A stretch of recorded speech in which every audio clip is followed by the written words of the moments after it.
there. Obviously, it was unintentional. I don't think anyone's blaming Cyril Gane and saying that he meant to do this.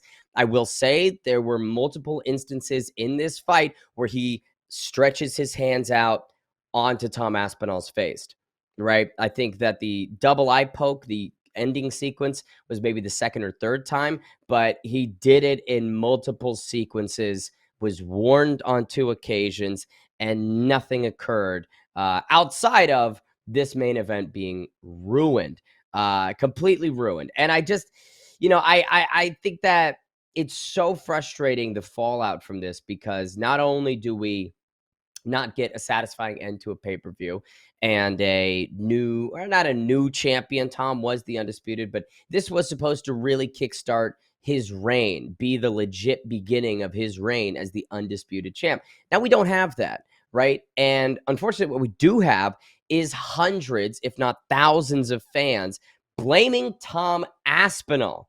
Now, we're going to throw up a couple photos of this eye poke and how deep those fingers went into Tom's eyes.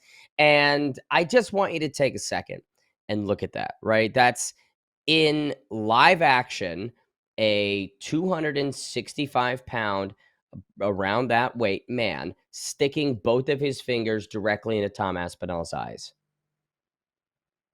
at very high speeds. That is not something that you're able to just brush off and continue in a very high stakes UFC fight for. And because you can't continue, I would say, blame is not on you. Your opponent fouls you, you can't continue, and the fan on Tom Aspinall, right? If you look at any other sport, I don't think that's how this works, right? Intentional or otherwise, when a foul is committed, it's like, man, that's pretty dumb of the person who committed the foul, not the person who it was committed to.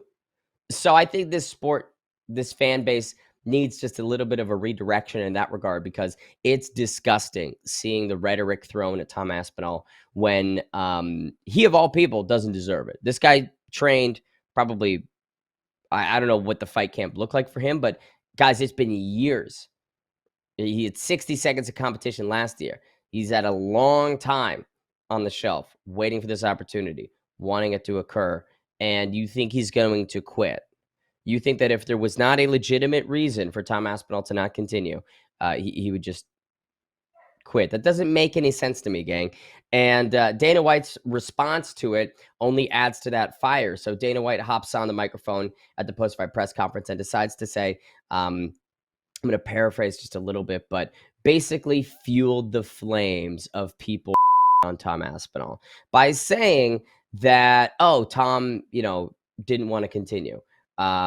Which is, Tom didn't want to continue in the fight, which, I'm sorry, is so irresponsible from Dana White to say, right? The head of this company, who, instead of maybe trying to redirect and frame and angle this sequence of events into something that either builds the rematch a little bit more, dissolves hatred towards both fighters, right? Instead of playing those cards, what does he do? He just adds on the hatred to Tom Aspinall, and clearly has some issue with Tom Aspinall, which, I'm sorry, I don't get.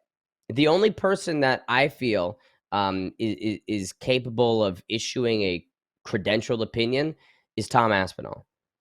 And I've got full faith that, again, the heavyweight champion, who's waited a long time for this opportunity, is going to fight unless something is seriously impacting him.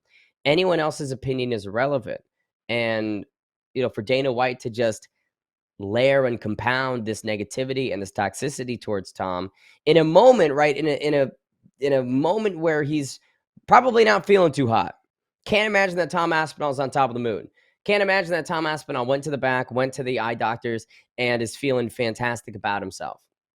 And so in that moment, instead of Dana saying, hey, let's prioritize the health of these fighters, let's make sure Tom's eye is okay, and then let's rebook this as soon as possible, it was turning into a really fun fight. Cyril Gane came to play and was probably outperforming people's expectations.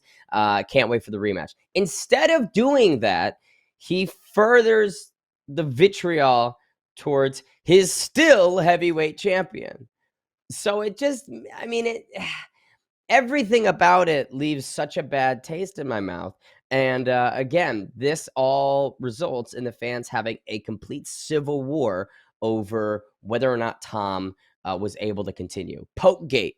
We had Pokegate at UFC 321. And it just, again, it really reminds me of how stupid this fan base is at times, because you are not the person in the octagon. You are not the person taking these Cirogan baguette-sized fingers deep into your eyes. I mean, again, look at the photo. Look at how deep that goes into someone's eyes. A little scratch gets me uncomfortable. Someone scratches my eye, I'm going to say, let me take a second. That kind of bugged me. If somebody shoves their finger into my skull, right? I am probably cooked for the day, right? And Tom Aspinall does release a vlog, I believe, this morning, and sort of says, covers his evening at the eye doctor. And the eye doctor says, first off, that the fight should have been stopped. The eye doctor agreed with the stoppage. And then the eye doctor also says that no serious damage is going to occur to his eye. Great, all well and good. So, like, we should celebrate that, right? Okay, this was a very bad eye poke that thankfully Tom Aspinall is kind of scraping by from with no serious long-term damage. And now he can rebook the rematch as soon as possible. Tom's not going to lose an eye like Michael Bisping did. Tom's not going to have permanent vision problems like many other fighters have. We can just get right back to the blueprint and focus on the rematch. No, instead, everybody isolates. Oh, the doctor said there's no long-term damage. What a Tom Aspinall. You can't continue. That's you're such a weak fighter. You're a beta soy boy, right? That's exactly what the fans take away. And again, I'm always asking too much of the fan base to have bare minimum logic. I'm always asking too much. I understand that. But it's just, it is crazy to see the flip floppiness and the pettiness and the immaturity that the UFC fans really make their own, their one big thing out of. And for Dana White to just further fan that fire is disappointing.